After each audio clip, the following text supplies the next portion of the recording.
नमस्ते वासुदेवाय। ओम नारायणाय। वामन जी का राजा बलि की यज्ञशाला में जाना और 3 पग पृथ्वी उससे मांगना।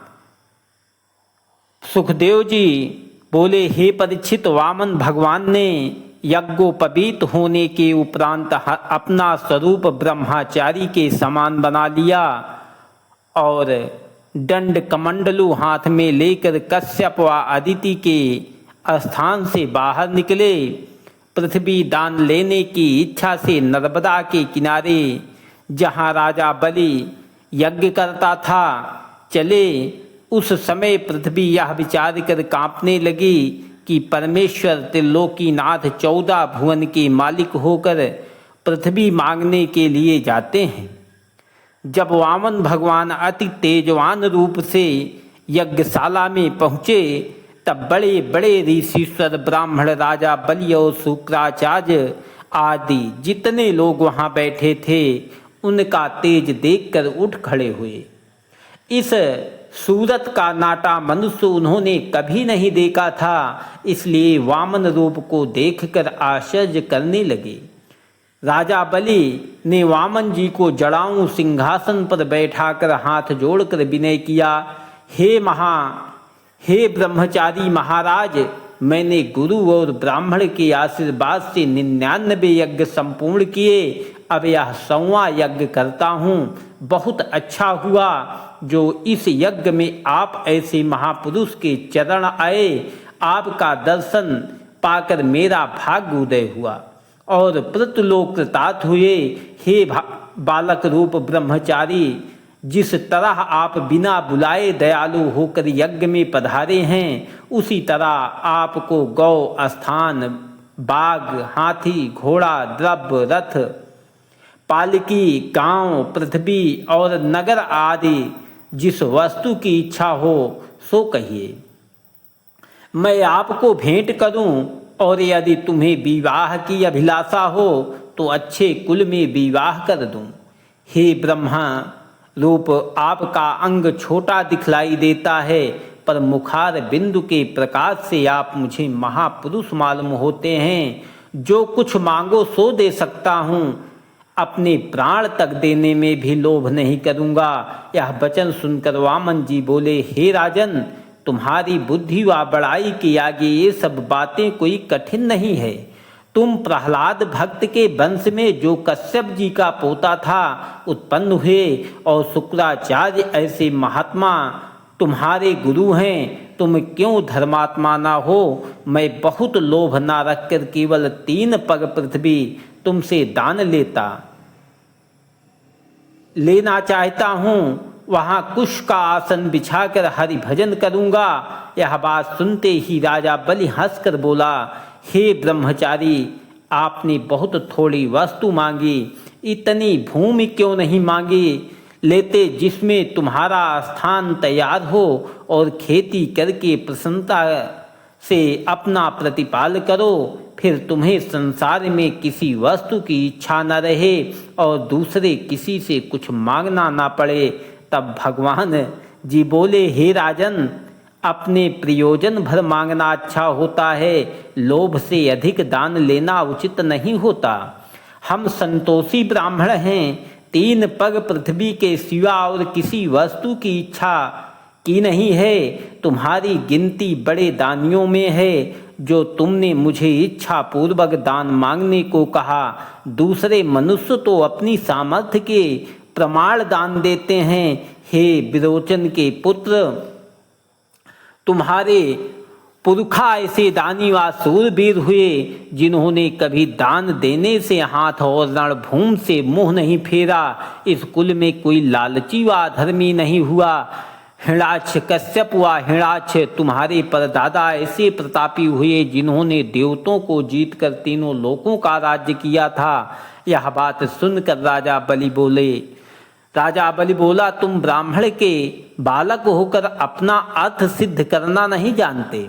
तुम्हारे मुखार बिंदु का तेज देखकर और तुम्हारी बातें सुनकर मैं तुमको बड़ा महात्मा समझता हूँ, पर 3 पग पृथ्वी मांगने से तुम मुझे दरिद्र मालूम होते हो। मेरे द्वार पर जो ब्राह्मण वहाँ मंगन आता है, फिर उसे जन्म पर्यंत दूसरी जगह जाने व मांगने का प्रयोजन नहीं रहता। इसलिए मुझे तुम्हारे ऐसे महात्मा पुरुष को 3 पग पृथ्वी दान देते हुए लज्जा मालूम होती है। वामन जी ने कहा, हे राजन, लोभ बहुत निषिद्ध होता है। अधिक तृणा रखने से ब्राह्मण का तेज व धर्म नहीं रहता। संतोष रखने से ब्राह्मण का तेज, बल और गुण अधिक होता है।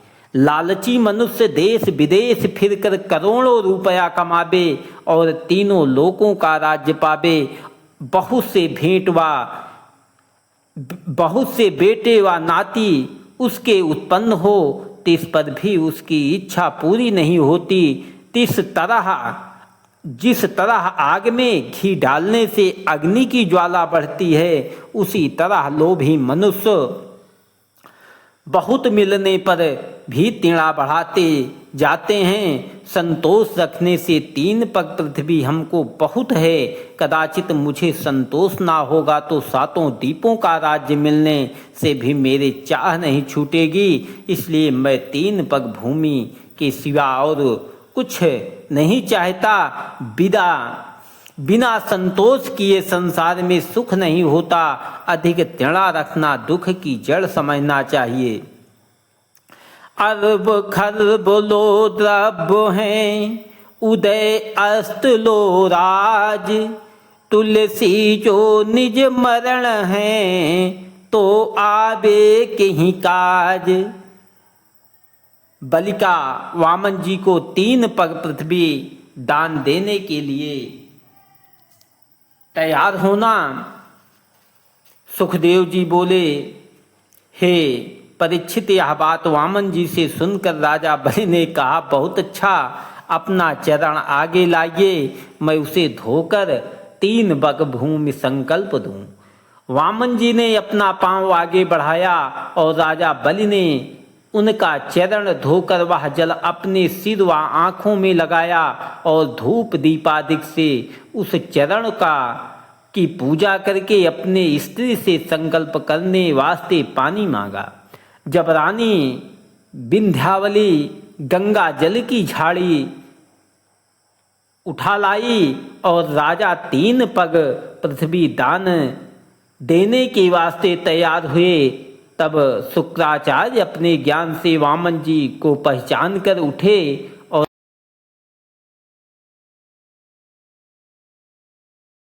और राजा बलि के पास जाकर कान में कहा, हे राजन, तुमने इनको नहीं पहचाना।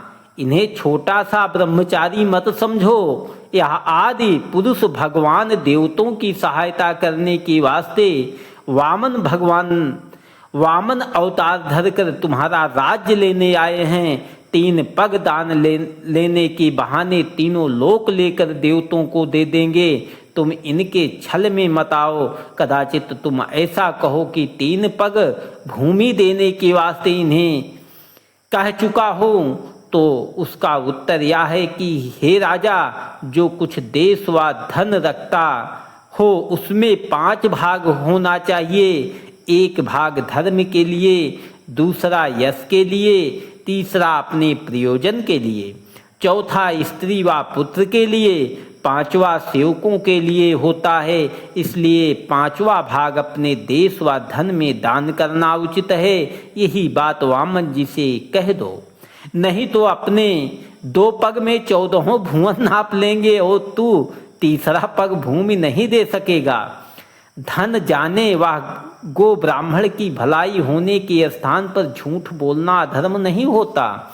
इसलिए तू अपने वचन से फिर जा, तुझे पाप ना होगा। यह बात सुनकर राजा बलि ने 4 घड़ी तक विचार किया कि शुक्र गुरु का कहना ना मानना मेरे वास्ते अच्छा नहीं मालूम होता और ब्राह्मण से बात हार कर अपना वचन छोड़ देना उससे भी अधिक निषिद्ध है। उन्हीं नारायण जी ने हिरण्याकश्यप मेरे परदादा को जिन्होंने मुंह मांगे वरदान ब्रह्मा से पाए थे, मारकर राज्य छीन लिया, वही त्रिलोकीनाथ मेरे घर आकर 3 पग पृथ्वी भिखारी के समान दान मांगते हैं। इसलिए मुझको अपना राज्य धनवा प्राण इनके ऊपर निछावर कर देना उचित है। कदाचित मैं शुक्र गुरु की आज्ञा अनुसार अपना वचन छोड़ दूंगा तो इसमें यह भी सामर्थ्य है कि मुझे मारकर मेरा सब राज्य व देश छीन लेंगे। जो नारायण जी की इच्छा होगी वही होगा, उसमें तिल भर भी घट बढ़ नहीं सकता। इसलिए जो मैंने 3 पग पृथ्वी दान देने का वचन दिया है उससे फिरना ना चाहिए।